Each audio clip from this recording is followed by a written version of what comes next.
comment, soi-disant un chef de l'État, il peut se retrouver na Kingakati pour faire quoi? On va comprendre qu'il y a un danger, pas pour Félix seulement, pour nous tous. Parce que quand tu es déjà devenu garant de la nation, tu t'égares chez toi. Bissot de Toyebi que Félix n'était pas élu. Mais aux yeux des communautés internationales, c'est milliers de peuples congolais, au monde en président de la République, civil, même bagarre du corps, parce qu'on va empêcher en côté. Il s'est énervé pourquoi? Parce que Bayebisiye Makambo Oyo a sepeli na yango te en live.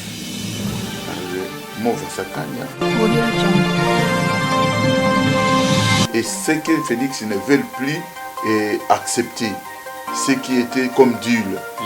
Donc, Azomo Nango est comme la humiliation. Et humiliation, il continue, il s'est énervé devant Guru Nabango.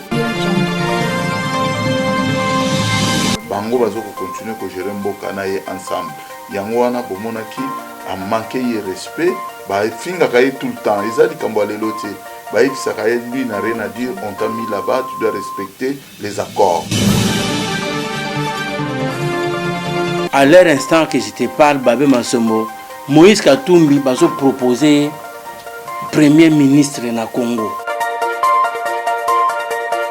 Babitan ya beniza bikambo oyo Félix Abouanga na côté bato ya beni bakende koyebisa ye que ce soit la dernière fois na ye na beni avoka kutuna moko koli moko manga moko yoponino ya litonge mbuma moko na kati ba graine meke ndobo kutu ekanga kambisi moko yoponi file keboko kanga na magorodo mawae Vision News TV ne masolo ne makambo ta sur lingi pena bana lingi pena melelia sur lingi pena masolo tout concert soirée ba réception tout ba baptême ba nini tout ba anniversaire Vision News TV la solution à tout avec Yemei Edgar Mokonzi mobali ya pembe makasi ya kongala ta. Bonjour et bienvenue sur www.visionnewstv.com. La solution à tout nulle part ailleurs, ça se passe qu'ici. Comme j'ai dit plusieurs fois, le savoir ne ment pas, c'est le fruit de notre travail. Le fruit de notre travail, c'est toujours ça, avec notre concept sur la mboka. Tout sur la mboka, tout terre à terre, pour bakoko, ba maman, bande konabiso, baso sur la makambo. Alors, naïbisa qui vient que non, mikolo to banasa la analyse, il y a semaine, il y a makambo, ils ont le kanambo kanabiso. Samedi tozali na ndeko na biso Babé Masombo mona kindeni tosaki analyse. Alors lelo tozali lundi ya Pâques, donc moyen to sala analyse samedi ezate tellement ba urgence ese belé na bengi invité nanga to me ko sala analyse lelo lundi ti samedi to ko pesa bino susu oyo ko ya mardi mercredi jeudi samedi. Alors je suis dans la joie parce que Babi Vision News, la chaîne d'excellence, la chaîne de la diaspora. Vision News c'est ça la nyonso tozana esengo derrière la régie oyo ingénieur Kabangu Serge Kabangu ya Nouvelle Jérusalem Babi studio zaka moko na Paris ya Serge Kabangu na Junior Kadia donc bazaka côté mo bakangani donc bakangami bangone batasa mosalamo kaka wapi na porte de Paris donc ouye na nyoso tozali. Alors na ko sepela makasi pona kosolola na invité nanga boye ba invité ngo nani to olobla nini babi les grave donc makambo eze belé yango na bengi invité nanga mbango babi yaka mbango yako me kososola makambo eza awa makambo nini ezoleka awa babi bitumba na Kingakati derrière la régie bo pesa nga ba photo na sima na wande nazo ba bola saka ba photo pa moto boy ko cha vidéo parce que to boy na biso polo biso to pesa binoka information à temps réel. Je crois na sima na bozo na ba photo bozomo na ba photo wana eza ba photo nini eza nini to ko expliquer bino tout à l'heure bitumba na Kingakati président de la République a siliki a beti batunaye est-ce que eza normal to eza normal est-ce que ba konza mboka ba beta ka pena le public ou pas na éviter ngana tuni bino kaka to sala ba analyse ensemble na invité nanga. Alors sans oublier Serge Kabangu pesanga image à invité nanga wazali Babé Masombo bayi politique bayi mboka ba bondeli mboka ba baki mikolo yo losako tumba kamina babe omona ba congolais nde ba kofuta ngo donc ekomi bino bato saka ba losako monsieur en chitopesi bino losako tumba babe ya Masombo ba congolais ba futa Serge Kabango pesanga image à invité nanga merci bonjour Babin Masombo. Bonjour Edgar Mokonzi, Vision News TV, bonjour. Merci beaucoup de l'invitation à Dendi, à Pâques, pour tout la situation en Bokanenge, qui samedi, tout ça qui est un peu court, pour tout continuer comme ça, l'analyse, il y a semaine, et les cas qui n'ont eu Kobanda, tout bandi ango, journée à Pâques, tout ça n'a pas de Roloba, tourné, il y a président, il y a IDPS comme président de la République, na Goma, na Beni, et puis sur les affrontements qui se passent à Beni à ce moment-là, Butembo, Batubele va informer par rapport au grand frère et à Robert, au chef coutumier à Milembo, ceux qui Milembo, Bautiko Benganaye, à Kimina Rwanda, information moko na source. Et puis, toujours expliquer bagarre et à Mova na Sekedi, c'est ça, par rapport à quoi c'est du manque de respect, malgré Bonomana Binoye, on a mis ça batoza président, mais vous avez manqué de respect, il y a un moment où il y a un comité à niveau à colère, il faut vous comprendre. Pour ceux qui président Smoko, le peuple a voté qui il n'a rien à faire avec Ngakati, il y a toujours une résidence naïe. Bango ne va venir na kota la ina ndako naye moi ba respect mususu ngezala par rapport à un président qui se déplace à aller voir le gourou de la République démocratique du Congo to bengaye politique anambela Joseph Kabila a comme le rôle pape na kati mboka na biso anoma katala te ono mitina ba président comme Mola Omar pona irande ala kabongo mona mtumo wa vanda anoma na ba président puisque et balou que comme n'amboka oh démocratie banda dès le premier jour la démocratie il y a indépendance Congo va te belé ba yebagati le jour de l'indépendance du Congo c'est le début de la démocratie du Congo parce que le monde a été élu Kasavubu a été élu ba yakate ba vendeli ba sali coup d'état et qui au parlement et banda ko choisir batna bango mais n'amboka na biso ce n'est plus le cas c'est dommage je prie toujours mon bon Dieu mes insectes va faire l'effort que mboka na biso tozongela ndenge zalaki kala eza pasi mingi. Je te remercie. Merci Babé Masombo yakoya urgemment na appel ya Vision News lokola ba public ya Vision News ba koma ko tala penza monde entier bazozela ka Vision News mikolo eloko ni opesa biso parce que ba bike eza chaîne na diaspora eza chaîne zo pesa bango ba information à temps réel vu que baté belé ba leli ba bi mais tozoka ba makama c'est makama eza vrai ou pas yango ba bo to benga Vision News ame akopesa biso ba information alors Vision News peut amoni que non nga na kopesa information nga mote peut-être nga pe na niveau na nga mona ko kokate il faut na benga intervention ya monto pe akomeka kopesa biso pe moi liloba mo ya malamu pona likambo oyo ezoleka ya communauté na biso pe ya mboka na biso alors Babé Masombo to meka ko banda na likambo oyo ezoleka na Beni expliquer biso na Beni makamba Beni ezolo bandeni mena ko singale bino ke émission oyo tozana intervention ya mutu moko azaka na kata monde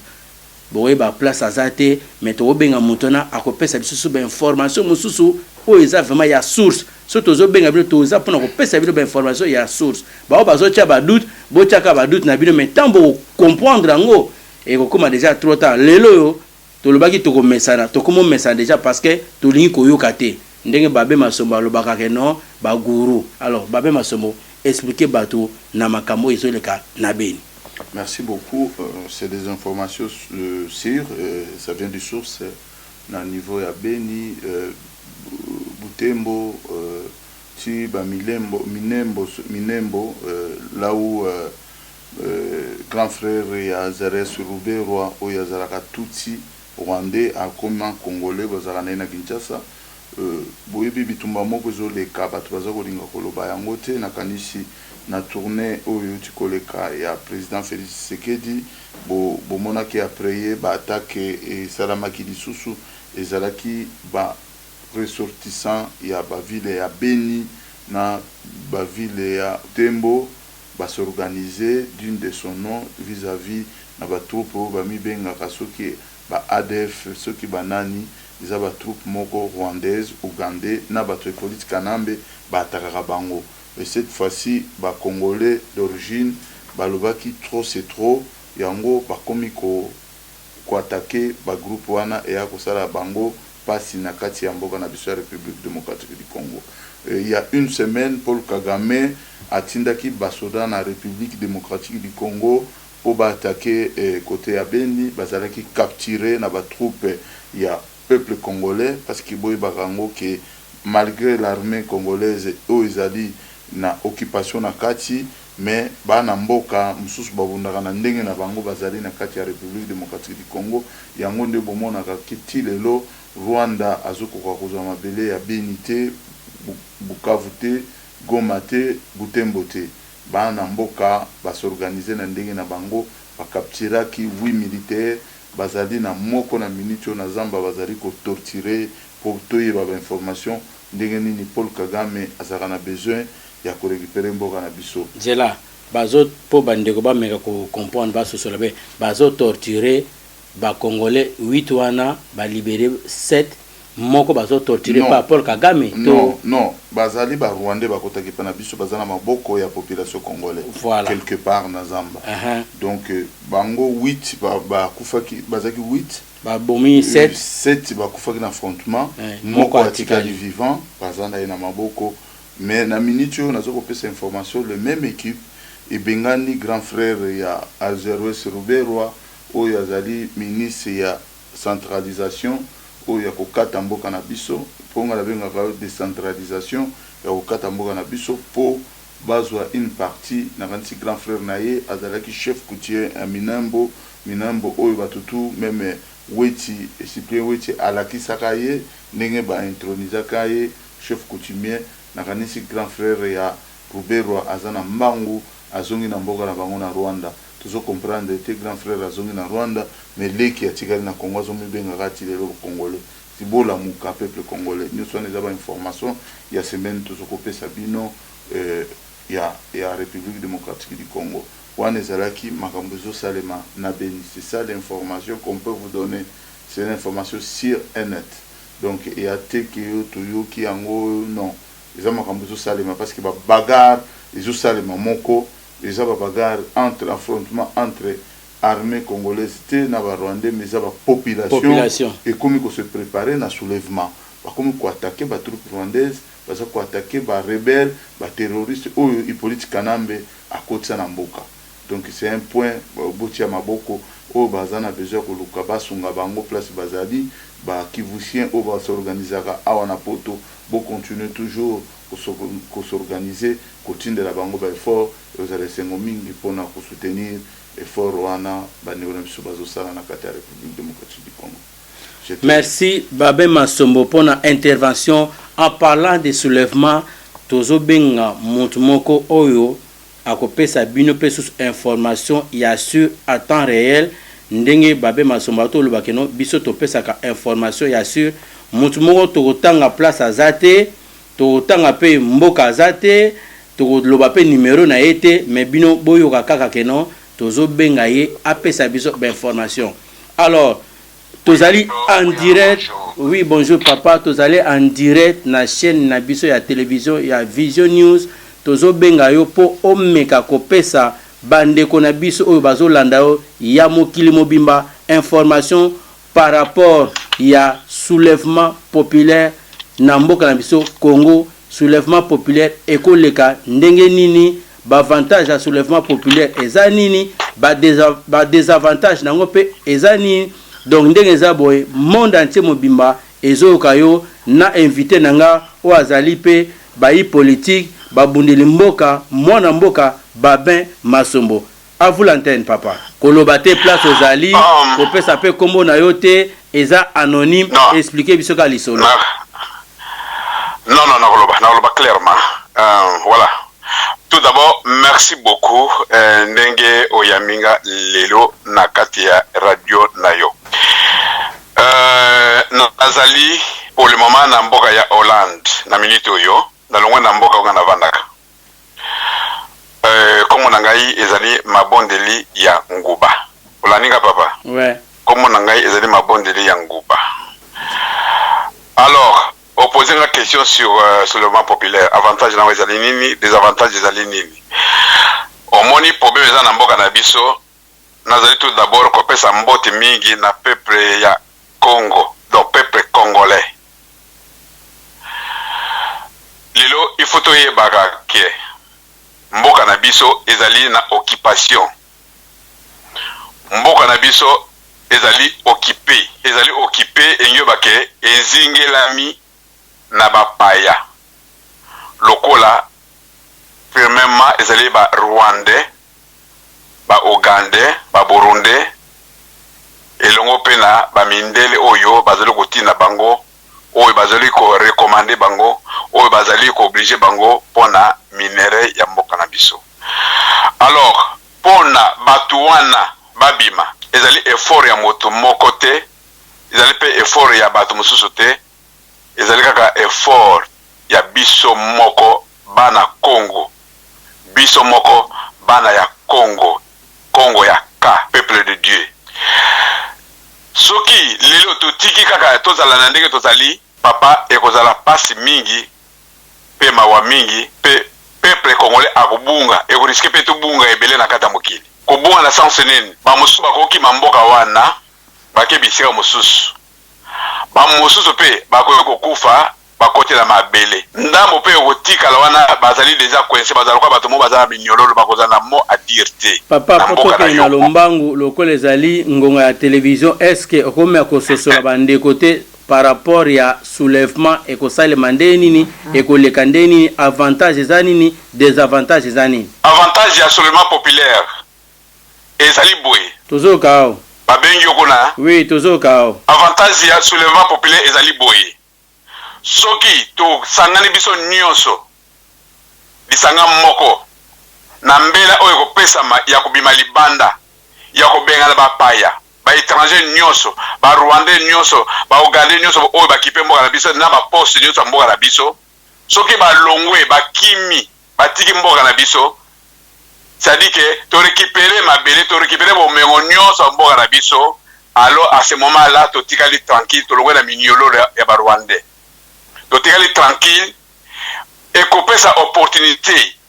Il y a maï, courant, hôpital, classe à bana, ba maman zemi, ba mi bangé, papa, gouvernement ekokota wana, mokonja okota wana, ako protéger tous les Congolais, ako sunga tout, vie sociale et aux ala tranquille, vie sociale et aux ala na kimia et aux ala sengopo na Congolais. Mais soki ke to sale for wana te ya ko sala soulèvement populaire alors tozali bloqué nde na auto yebisa yo ba mosusu bakokufa ba mosusu bakokima ba mosusu bakotikala ndambo bazana eloko koloba te bazana eloko moko koloba na kati ya mboka.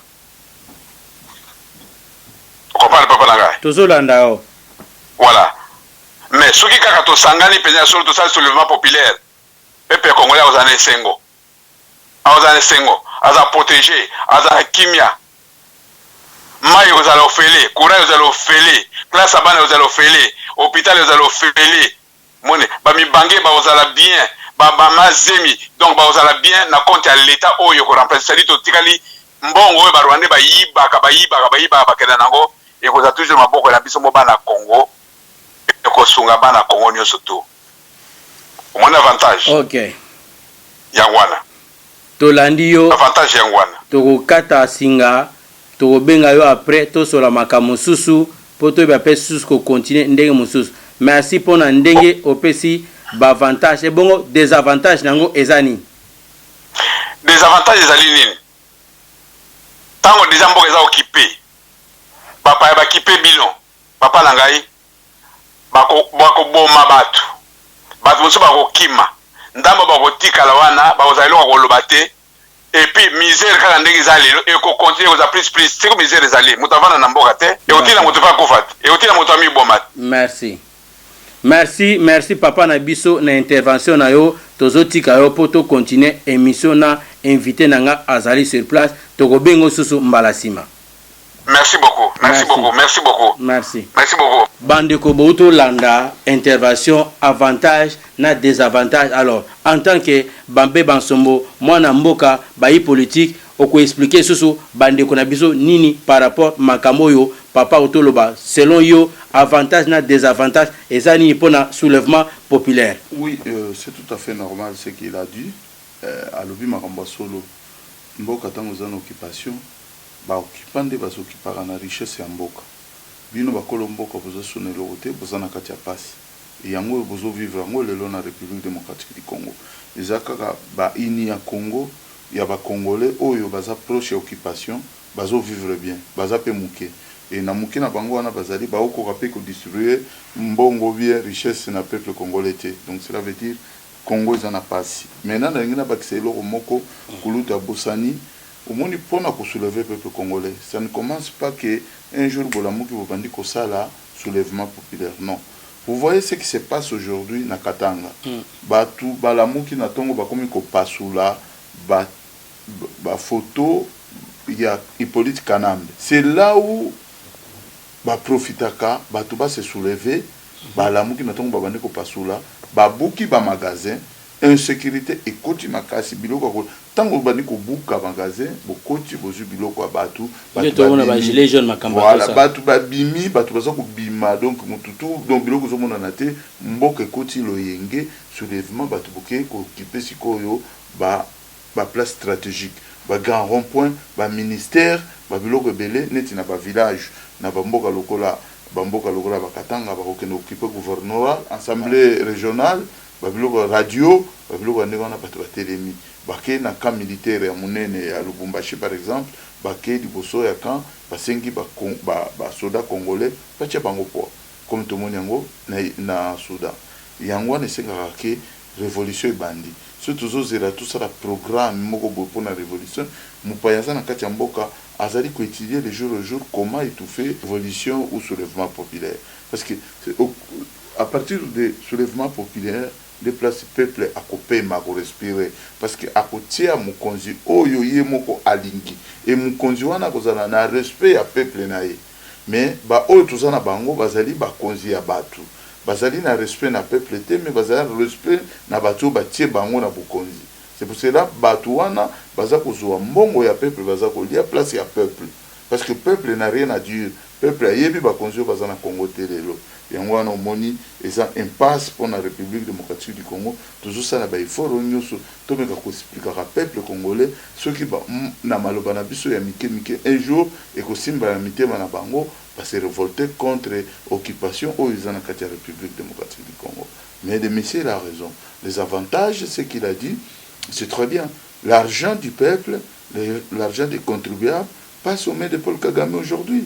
C'est l'argent qui peut construire des écoles, c'est l'argent qui peut construire des hôpitaux, c'est l'argent qui peut payer les hommes et les femmes de troisième âge. Les lobes parents n'angaï, bazana ville à Kinshasa, ils ont fait beaucoup pour le Congo, mais aujourd'hui ils mangent grâce à leurs enfants qui sont en Europe. Bon, je suis na Congo, pension vous voyez que les Congolais se comprennent que makambozo sala, tout ça makamna ba sentiment, bozo beta batu maboko, mais bozo ibate bozo beta la ba ini na bino, bozali batu na bino te be bandoki na bino. C'est ça et makamboyo il faut tout solo la rango vraiment na busolo to meka ko sala ka ba analyse ya solo pour tout sauver mboka na biso. To pesa ka ba exemple o ya musikati ya banda ko na biso. Ceux qui biso bana ya mama wana te tozala vivant na mokili ote soka potaka te nde mama na zana vite nana ngala s'occuper na ye parce que l'état zoko s'occuper na peuple na ye. Donc muto comme ko s'occuper na ba troisième âge il faut bota et là na batu mususu bazana Congo ba bota te comment ils font à l'âge de troisième âge. C'est au monde que Congolais tous na mawate na ba parents na biso na ba ancêtre na biso te tuzobo bande ko na biso ba koko na biso ba mama na biso bazokende na mabele na passe bazokende sengote. C'est un pays, moi je ne sais pas comment nous peut éduquer ces pays-là. Je n'arrive plus à comprendre. Aujourd'hui, mon banquier congolais a kufaka na passe azana sengote parce que les langues françaises sont kufi ba kufaka avec honneur avec sengomona et bembezo seka et c'est pays akenaye il était à l'aise alie mbongo mboka na ye, alie à vivre bien, alalaki na ndako malamu, asakanaki, atambolaki na voiture kitoko. Mais mobanga congolais expliquer histoire na ye, passe na passe. Merci Babé Masombo. Mega ko expliquer biso makambo oyo ezoleka na kingakati e bandaki ndenge nini tina niveau moto akene ko silika akene ko pesa batu mbata malgré bande ko na biso ba kondima to ba ososola ngote mais yo tozana ba information o eza source ndi tozobisa bango boye bon biso tozali misu ya peuple congolais pour nous passer information na bande ko na biso bazo baté na ba bazana kisasa bazo baté na monde entier. Babé Masombo, à vous l'antenne. Merci. Nakadisi ma photo circulaire, il y a tiraillement entre Félix Tshisekedi et quelques personnes. Il y a Hippolyte Kanam et Nakacha Kingakatu, si c'est vrai, mais je ne peux pas vous donner les informations. Où on a sur place, on va faire des analyses. Il faut tout réfléchir na la photo comment, soi-disant, un chef de l'État, il peut se retrouver na Kingakati pour faire quoi avec ces gens-là. C'est là où tout pousser Maïl Nabiso un peu loin pour te faire comprendre que Nabiso où il va aller pour soutenir toujours et insoutenable, pas comprendre qu'il y a un danger, pas pour Félix seulement, pour nous tous. Parce que quand tu es déjà devenu garant de la nation, tu t'égares chez toi. Et si moi, Babé, j'ai besoin d'aller voir mon président, c'est moi qui me déplace pour aller voir le président. Na sengi protocole na bango sur bako recevoir na date au bango moko bakoki ko pesanga po na kutana président de la République. Mais comment ça fait-il le président de la République, il peut se retrouver en affrontement avec des gars, des personnes, il y a Kamususu, où tu vas kobenga bakan adverse, il y a occupation. Ok, na lupango na bango, place chef occupation avandi. Ok, ndaki koluka nini, probablement image wana, il y a humiliation. Pour moi, c'est humilier le peuple congolais. Parce que le monde entier, le jour d'aujourd'hui, sans Bissot de Toyebi Félix, il n'était pas élu. Mais aux yeux des communauté internationale, président Congo. C'est humilier le peuple congolais au monde président de la République, Azako Bendanana, civil, Nabatu, même bagarre du corps, Bazoko empêché en côté. Il s'est énervé pourquoi? Parce que Bayebisie Makambo Oyo a sepeli na yango te en live par Mova Sakanya Aza expliqué Mova Sakanya Aza professeur d'abord, je ne sais pas Maël Nabango Soki Zalakayanini, je crois il est professeur à l'université, il était ambassadeur de la République démocratique du Congo en Belgique, était nommé plus tard à Kitaki ambassade à Congo en Belgique, à comme secrétaire général, il a peu perdu et quelques temps après, il a nommé vice-premier ministre, ministre de l'Intérieur. Et jusque-là, il assume toujours des fonctions, malgré il y a un nouveau président de la République, mais qui n'a pas de gouvernement, qui n'a pas de parlement, qui n'a pas de Sénat, qui n'a pas de gouvernorat. Azawana, Bango Bazoko continue que gérer Mboka ensemble. Yangwana, Bomonaki, a manqué de respect, bah, finga tout le temps. Ils ont dit qu'on va aller l'autre. Lui n'a rien à dire, on t'a mis là-bas, tu dois respecter les accords. Et ce que Félix ne veut plus accepter, ce qui était comme deal. Donc, Azomo Nango est comme la humiliation. Et humiliation, il continue, il s'est énervé devant Gourou Nabango, où il y a Hippolyte Kanam, Joseph Kabila, où il y a Nomara Bango, à Beti Bango Bambata. Mais je ne sais pas si il y a Bomoni niveau tout ce de la République démocratique du Congo. Il est chef de l'État. Mais pourquoi il va se retrouver chez l'ancien chef de l'État tout le temps? C'est là où Bandeko Oyo Bazo pour soutenir Félix, Bazo comprendre. Ngai va voter nga baben, nga so va voter ngai. Je n'ai rien à voir Yanda Kabila. Si Kabila a besoin de me parler, c'est lui qui vient. Maintenant, c'est Félix qui est garant de la nation. Kabila comme simple citoyen avec une fonction qu'on appelle ex-président de la République, il y a occupation du sous.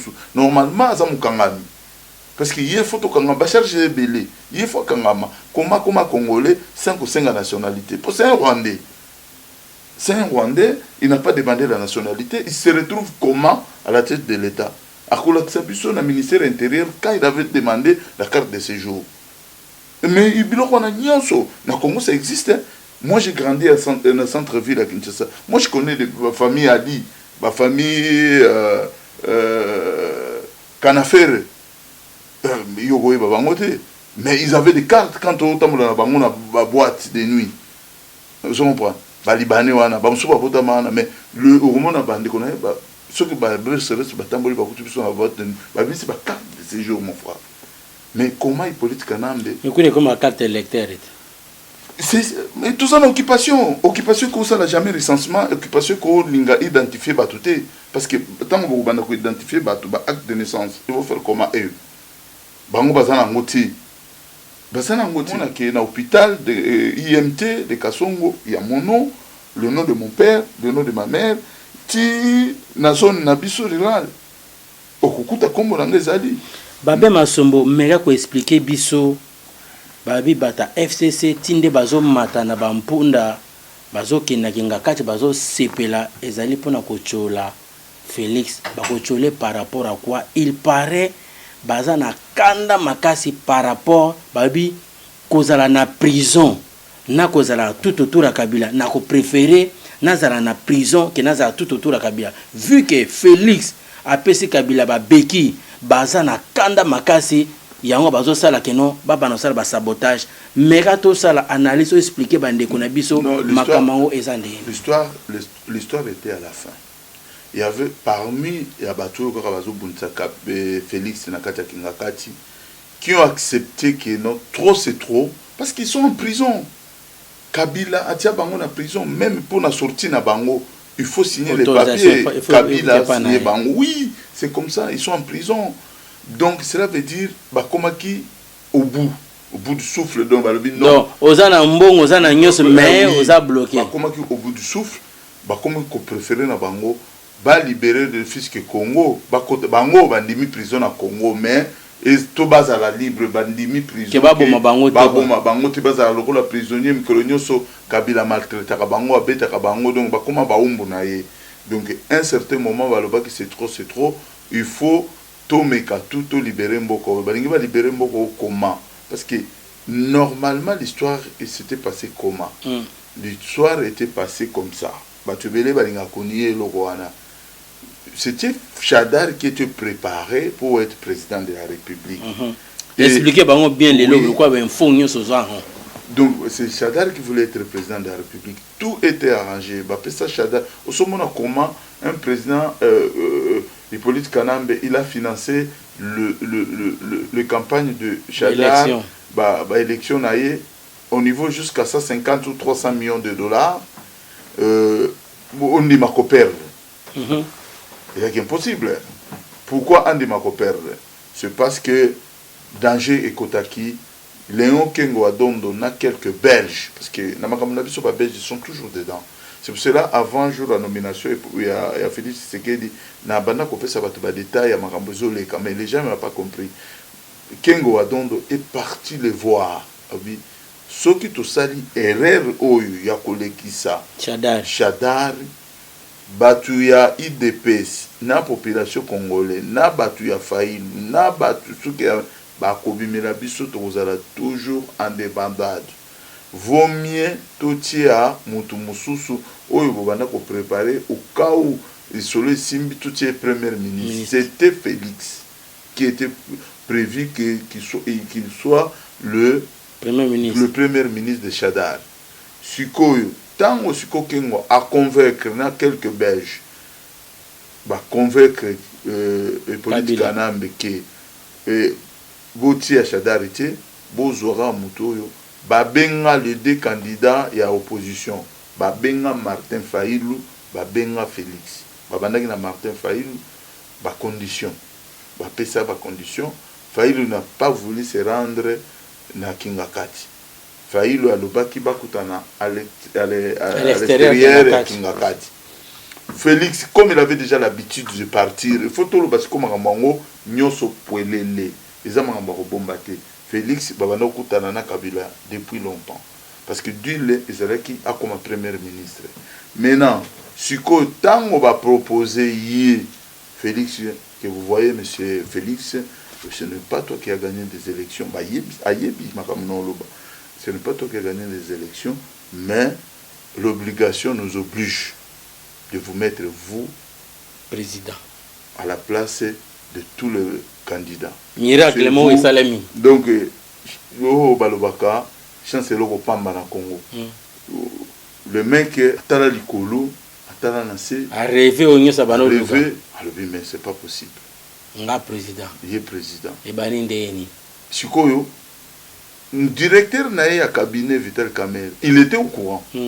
Mais après ça qui est le code moro boye, ce que vous avez na Kabila, kosala boye te, kosala boye, kosala. Expliquez-moi le code d'Anna. Donc, alors qui boye na aidé. non, ils ont code des alliés. Te na aidé Babé Masombo. Parce que ceux qui ont lobby. Tout ça a besoin de vérité, pour les batailles, on a besoin. Voilà. Ce qu'on monier, kota la embarami balete, na misote. Kota le bogo na poche. So PC mbote tu le bogo na poche. Comme ça la 25 minutes était na rendez-vous na bino na e. Donc eza ba code ya que moto na ko respecter deal.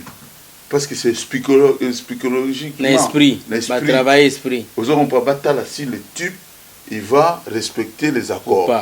Parce que Kamere na kabila babengani parce que toko sala to ba ce que moto a respecter la parole. Ba tester qui en enveloppe.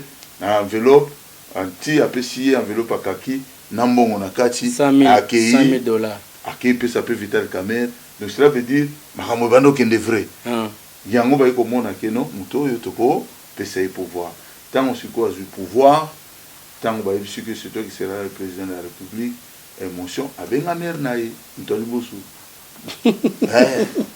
kone za d'abord mer fois yeba abenga mer naï allô bapesinga bokonzi sala nini validé to bano lukango des années après 37 ans lisolo yango bomonaki Hippolyte Kanambe akati suki abongisi masolo mbala moko Félix Tshisekedi abimi ake na parti na bango lobi nous devons respecter parce que Andima Kiti qui c'est lui qu'on peut lui donner ça.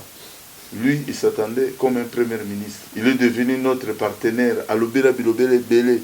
Mais par contre, Natango Sikoyo, le solo en azu yango, ba signé seye, mais azalaki ki duba. Motosalaki biloko wana to ba arrangement na ministère ya justice tambo mamba. Ce sont des intelligents. Ba tout le kola ba mova sankanya. Ba tout le baza ba to maye de Bele, ba vie aller à Tundouana. Parce que ça a copie bien. Signé c'est bon, signé à wa aux Bukonzi. Il y a Zora à signer sans. Ne sengo wana kasite. Ata yo peut peut-être autant à péter. Non, bis toi ba bouliste. Au moni ngai, ngana grand bouliste. Peut-être ba to ba boulora netiki. Te ngai ata kutu contrat ya pamba wa boulonga signer ka bongote. Na zora ngona na sala ngo photo. Thomas même ba minde ba lui est approuvé. Lui a approuvé au tali d'abord. Lui a approuvé wana ngasko tellement na ya ba mo mususu na ko comprendre ngote en français, je le prends parce que français a moulai ba ko kombela yo uzwango mo morobo minto kezo bloquer makamnyo so koti na kacha ba problème na zo rapenza ta ba contrat na nga ba boulot na zo rango na tsana ba photocopie s'il vous plaît monsieur je vais aller lire voilà lobby na wa pesa bien sûr juriste mbala moko na pas avocat na ngai ditangela nga contrat ezande balobini na boina comme singa na ezana ngo 200 balles voilà boulot wana juriste ça le rapide au PC 200 balles sinon ça lango rapidement arolongolo biloko fo nyonso ça moni biso ko signer pona bo eza pona boye o sepeli nango te siko Félix amona makambo wana nyonso ti ya mona kaka comme président de la République masolo il a dit nyonso ko apprendre ango sur place bo mona ki quand même na ba interview na ebele sala na Top Congo avant oloba je vais apprendre même Kabila quand il est venu n'a pas tout compris o ko apprendre nini yo muturingo comme président de la République même nga na sala combat ce que un jour le loba pesinga poste moko comment na ko kende koloba keno je vais apprendre sur place il faut minimum na za ba base ya likamona ko sala.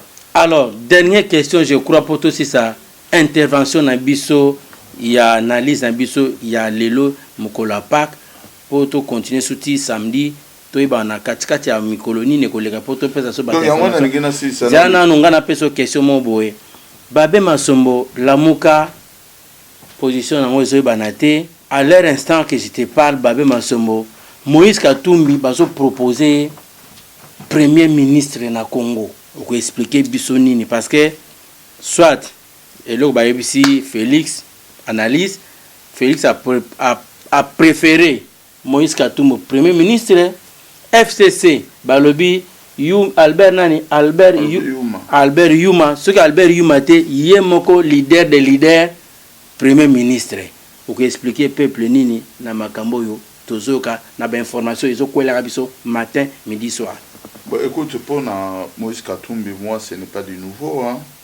Et Azala qui n'est dans la Mouka comme observateur, si il change son avis pour aller être premier ministre de Félix, il n'y a pas de problème. Ils ont vinaillé, mais ça n'a pas d'avenir. Mais ça Congo, ça vinaillé, ça Congo. Mais ils ont un combat politique parce qu'il il est déjà enterré politiquement, mais il va creuser sa tombe parce que qu'est-ce qu'ils vont faire?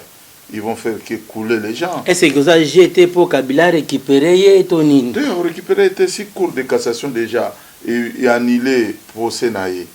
Le problème c'est qu'il faut procès au Kabila bimisela qui a ngoya mayu ya keno, c'est qui bango parce qu'il n'a pas fait la balade. Et bateka ba iranium na bango bateka ba kobala na bango bambongo na bango bakabolaka yango esala ki bango bazana mbilinga yango mona na zwaki frappe na Belgique pour na dénoncer makambo wana. Je comprends les bimela si ma musique a fali bakidi bato pekisaye ti na ke koya na mutambo. Donc je comprends. Donc ndenge zawana soka ke bima premier ministre. Tamie à longwe na kana biso to continuer combat na biso parce que les traîtres sont nombreux. Je comprends. Ba traître wazana bango belé même temps to ngai tango yazana la muko. Mona ngana tanga combat na ki parana ngai te pona ebike il est de l'autre côté. Il va suivre Félix son mentor mutoya na e pana biso za Félix. Tant que tu as pana biso, bato Félix va comme kofinga biso to kofinga tu peux c'est bonne chance que couler na parce que qu'est-ce qu'ils vont faire? Ils sont pas majorité au parlement. Quoi politiquement, c'est un conseil, je le dis, de rester, je sais pas en dehors qui fait ses affaires. Ceux qui vont continuer via politique à Congo, mais ceux qui ont cadeau empoisonné, c'est lui d'y aller. Bah ça a été pour na Congo na la muka financer mutute, après c'est le côté ba marche tout ça la ya biso moko di yo so mona depuis tout ça la biso ba marche na Paris pour na makambo Congo leader politique moko financer biso mutu ka kutu batumbi yango so comme mutu moko leader na biso ya la moko be ya mutu moko ya Congo ke petio na sala ka boulot ya Congo tozong c'est le ko ane sovaka ba petit mususu ba mbona bango yango ane sala ka ba marche ba na bango ba melinge. Ce sont des commerçants mon frère. Il ne faut pas donner confiance aux fils des commerçants. Bayebi politique te bayebi mbongo, bayebi na mitu na bango c'est l'argent qui sonne. Vous comprenez? Les amants mbongo, bango batala kabiso te ba otala mbongo. Mais surtout taille bien majorité bango c'est pas fils des commerçants. Mais c'est ça je vous dis. Les enfants des commerçants c'est même pas la peine. Bazoka bana ba politiciens ou bana ba autochtone oyo batangi ba classe politique. Mais Félix est un commerçant. Mais écoutez, le vieux Tshisekedi faisait la politique du commerce, mon frère. La politique du commerce, c'est quoi? Quand tu mens le peuple, tu prends l'argent la nuit. C'est quoi? C'est du commerce. C'est du commerce. Merci Babé Masombo. Je crois que pour les lots, ceux qui a mes beaux et la samedi, banalise. C'est pour cela qu'il a analysé.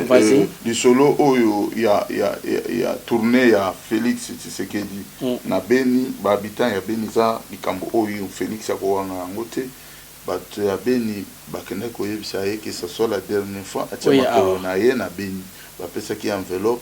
Parce que babo na bango ko créer des ordres na Congo teo babeti masasi président basoda mai boete balobaki na ye ayaka kuna te et que ce soit la dernière fois acha makolo na kuna akina osani parce que bango pona ba habitant ya Beni c'est Félix qui les a trahis ana besoin boka na bango passer la sécession parce que bazaki na besoin occupation et kata parce que piège zakaka piège za moulaï na kati ya makambo ya République démocratique du Congo. Aujourd'hui, ce que lobby to kende ko benga na Félix na ndenge minduki comme il est président de la République, les Rwandais et les gens qui soutiennent Félix va ko kende ko se refuser na Kasai. Vous comprenez? Parce que ceux qui ont bandé au Congo, ils vont se replier à Kassai, parce que le bloc n'a pas Kassai dans l'occupation. Parce que l'occupation va donner main forte à Félix. Mon problème n'est comme ici. Maintenant, c'est Félix maintenant qui est maintenant dans le problème. Il faut libérer ce Congo. C'est pour cela que nous tous miso parce que non, il nous a trahi, a bloqué la situation en Congo, il pour la faveur de la famille na ba masana. Babe masombo question asuka toneto silisa me ba komelinga question asuka pas Zize Lumba Diamaski babi beauté naturelle donc azo sakana te babi expliquer biso likambo ya 1 milliard oyo batikilaki Félix na compte babi ke batikaki le côté batikil 1 milliard pour ça la voyage 1 milliard to moni Lamborghini hein Lamborghini na car mususu na matadi ya ndeko ya Félix mbonga keso ma Lamborghini ya ko dedouane matadi azula ngo wa pe expliquer biso ba photo ya Lamborghini to tshela binote to kangi yango samedi to tshela bino ba photo ya Lamborghini pour to vérifier information mais babe masombo mais ko décortiquer na public. Il y avait 1 milliard qui est resté na caisse à l'état pour na ba dépenses yango bomoni Félix a voyagé yango ba dépenser déjà au total de 200 millions de dollars. Basi Basali dépense nango pendant 100 jours naé, je sais pas si tu es au courant. Oui. 100 jours nunge au kokala mingité pour bamba kadam oyo place 5 chantiers oyo to le belaki yango 5 chantiers vraiment. Tu sais même pas 10 ans toi qui na 5 chantiers et politique kanambe et ça dit 10 ans les lots Félix c'est que il a comme répété makadam kana banzela wana ona kosaka na peuple donc 1 milliard wana yango bazo ko bimisa ngo malembe ba sala ba 5 ba lui ko dépenser en côté pendant 6 mois après il faut pas dépenser plus après avant 6 mois donc faut gérer en 6 mois donc yango na bazo bimisa muke mais siko zanan ce qu'il faut gérer avant 6 mois pas après 6 mois siko faut gérer pendant 6 mois siko sunit par exemple 6 mois et l'équipe 1 milliard ici après par ça ni on peut ça mon sous non l'argent il est là parce que c'est lui maintenant qui a la signature il y a un problème l'argent il est là tango ya kutaka kimbongo wana mais le Congo produit quand même les choses na PIB na biso na habité ceux qui produit intérieur brut na biso ceux qui en a combien qui entrent par jour parce que je ne suis pas économiste je suis pas sur place à Kinshasa pour aller voir un peu au niveau de la bourse comment ça se passe au niveau des GECAMINE comment ça se passe au niveau des douanes comment ça se passe au niveau de l'ONATRA toutes les grandes sociétés de la République démocratique à Kilomoto je comprends comment il produit des lingots d'or, des machins, des cuivres, il y a à peu près PIB, il y a mboka to comme à niveau koloba mboka na biso ils ont produit à peu près autant de millions par mois ou par année. Tu vois, il y a l'argent qui entre, il y a du travail, il y a des impôts, il y a des sociétés qui payent. Mais il y a Koutaki oyo politique kanamba pesa qui hors de la dépense c'est dans les 1 milliard de dollars il est déjà dans les 200 millions de dollars plus ces 10 voyages qu'il a fait pendant 100 jours naïe il a fait du voyage Bomoni à peu près par voyage 2 500 000 $. Maintenant c'est ça qui fait marcher la présidence parce qu'il n'y a pas un autre budget c'est le budget quand il sort un peu d'argent qui reste il vient il paie les gens et le fonctionnement de la présidence. Et puis bango moko baoye bandeki ni akotika la pia kotia na ba poche parce que toza na problème ya biso ba congolais to kana fité tout s'enrichir biso moko ba congolais par rapport ya mboka na biso avancé mais yango na parce que par rapport ya Lamborghini oyo baza kolobela yango na matadi na Jeep ya 4x4 oyo ye moko asomba ki ya blindé bon ce sont des choses qui arrivent nous sommes des Africains. Quand un grand frère est au pouvoir, pourquoi tu as un matolo et pas un Libanais? Boka, même pas 5 mois. Tu sais que tu le fais, tout le monde le voit. Kinshasa, Basala Kanabango. Moi j'ai des informations sur. Nous avons bengra mutulelo azana ville à Kinshasa, amoni bango bosama na bango. Eza ko mbistokoli. Information pour ya nango za nango je. Babe masomo ba lobby bana mobutu bazali ko tout bien. Ya osala ba tapage mais oyoza x3. Est-ce que ça bon ou pas? Bon, moi je vous dis que les enfants... À sachant que yo oyebi bango parce que beaucoup na bango ensemble. Les enfants du président Mobutu, il y avait quand même du respect humain. Même au moins Mobutu, pas tout le monde, le Mobutu a eu un bon danger. Non, Mobutu banda ko vivre na taux du jour. C'est pour cela que au moni bango bana na ye batika na ba millions pesate par rapport à régime ya Kabila na régime ya Félix Ndenge bako sakana na mbongo peuple. Mobutu il avait du respect vis-à-vis du peuple congolais. Pour mona parce que bana Mobutu banda ko sala ba tapage moko il faut za la millier na bango. Il faut za na ba kermesse na ba musique na ba boîte le monde. On les a ba biloko amike. Bango pour mona bango mingi za na ba boîte de nuit. Faut qu'on a pas imprévu, faut qu'il y ait la crèche, faut qu'il y ait babisika na ma tortue kuna na ma campagne. Na ma campagne zaki ni la crevette, la tortue na Delvaux. Ouais, faut mon bango na ba milliers moko aisé. Ils boivent leur champagne parce que quand même ba na ba continent intercontinental ou bien la même ligne, tu le trouves là-bas, hein. Ou bien OK na isika et pas ya Papa Mkolampombo à l'époque, c'est ça, hein, l'atmosphère, hein, ou bien la speakeasy à l'époque. Hein, mais beaucoup de gens ont Mobutu à Télémi, à soit dans l'intérêt, à Kotrake, Libanais en plein air, non. C'est un peu difficile, tout. Moi je sais que les gens, même ceux qui ont envie au Kenekoko, dans le Libanais, va faire. Ce n'est pas comme ça ouvertement. À côté de soit Saddam, à côté de Vienanga Givanda, à côté de Sambalé, à côté de Jos, à côté de moi, tu vas dire belé.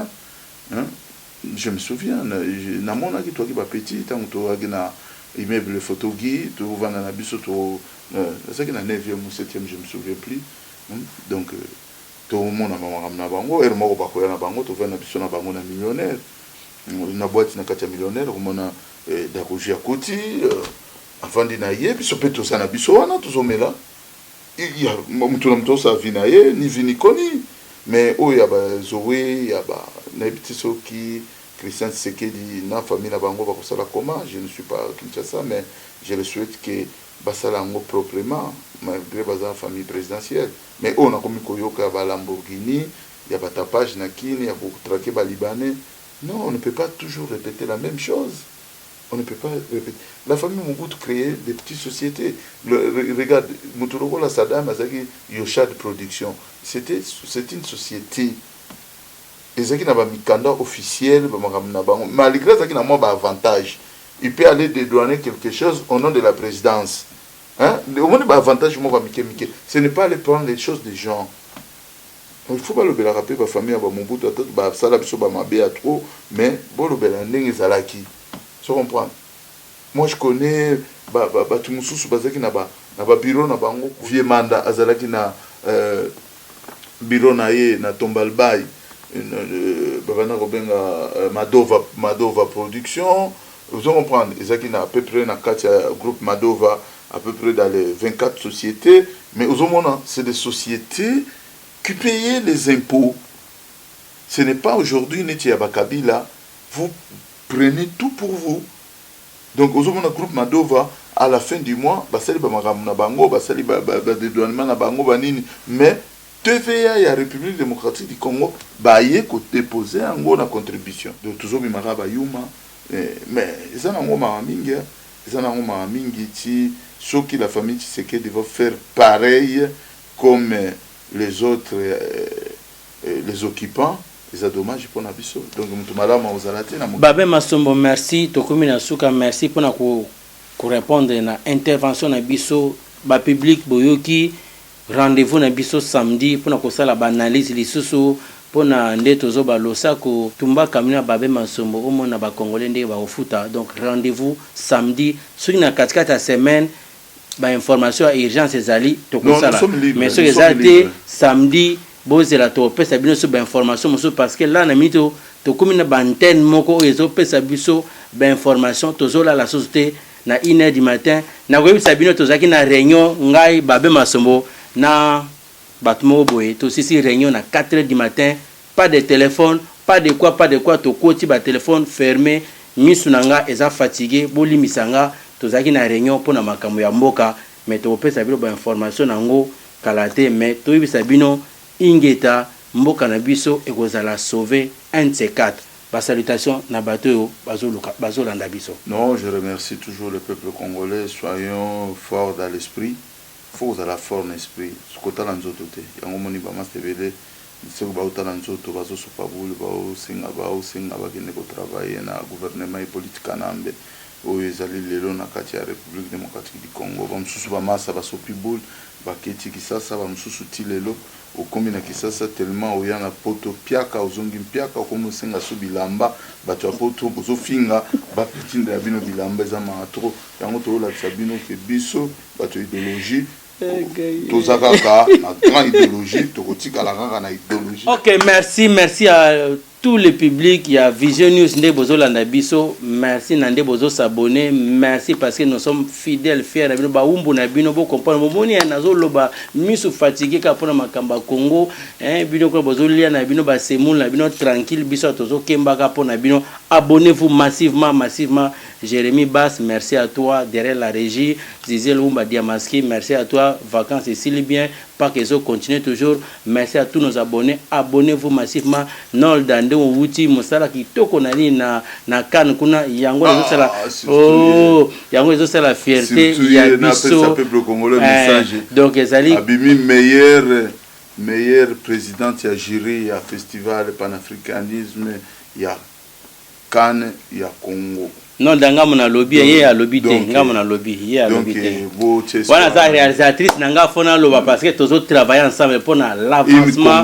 Voilà. C'est la fierté. Na communauté na biso na mundele, na mboka mundele donc bato maïl bazali na mboka na biso. Merci à vous vraiment, abonnez-vous massivement. Balobi makamba politique na banapesa mbote sote mais na pesa ka mutu moka mbote. Ya Willy Chongaski, baben yo moto pesa réponse ya mutona na opesa mbote. Allez, tokene 1, 2, 3, 4. Na beti na tomolika loboko. Pesa komo babe. Président Eli. Nani? Yo mo yebi. Te ngana pesi komo yo loba komo. Donc vraiment babi na beta ka bodo yemo place azali na bana Vision News babi.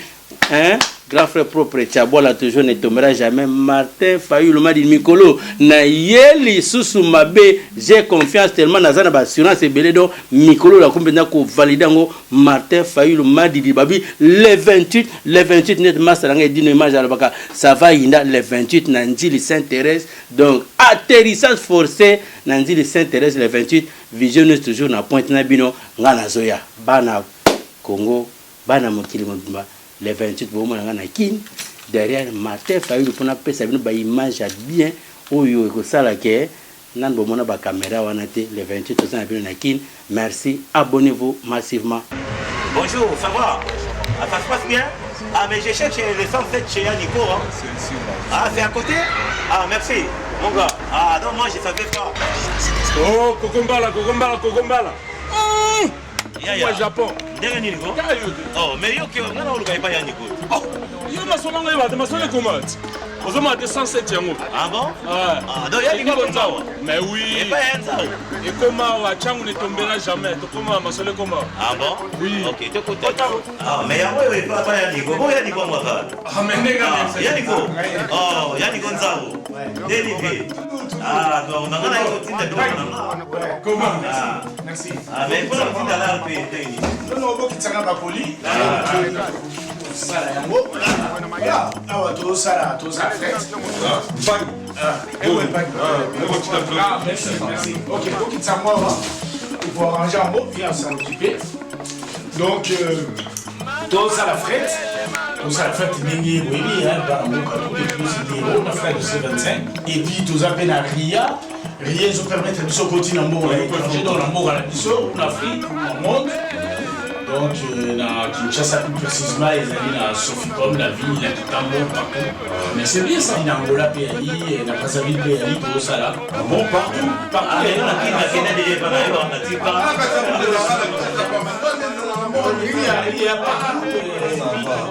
C'est bon, hein. Mais ah, mais ma carte, elle a fou qui paie. Mais ma carte, on a fait bien, hein. Oui, tonton Jupelo Wana Akata Souti donc Kasala et pas tonton Nikonza donc grand prêtre Nakata Paris adresse Naïza 107 rue championné Paris 75 018 boya ebele bandeko basi mibali awa eza agence moko correct epa na ye problème ezalaka te otindi lelo ozwi lelo soki eza express donc soki neti bacarton un mois ekomi na kisasa bokozala na problème moko te donc boya ebele bandeko basi bandeko ya mibali tonton Nico wumela na mosala kitoko ozosala nzambe azala na merci madame c'est gentil merci madame c'est gentil non na Kinshasa toza na nouveau ya 39 na batonge bilo te comme ozali mpe na njini na nzamba na njini bayebi toli na nzamba toza mpe na quartier 1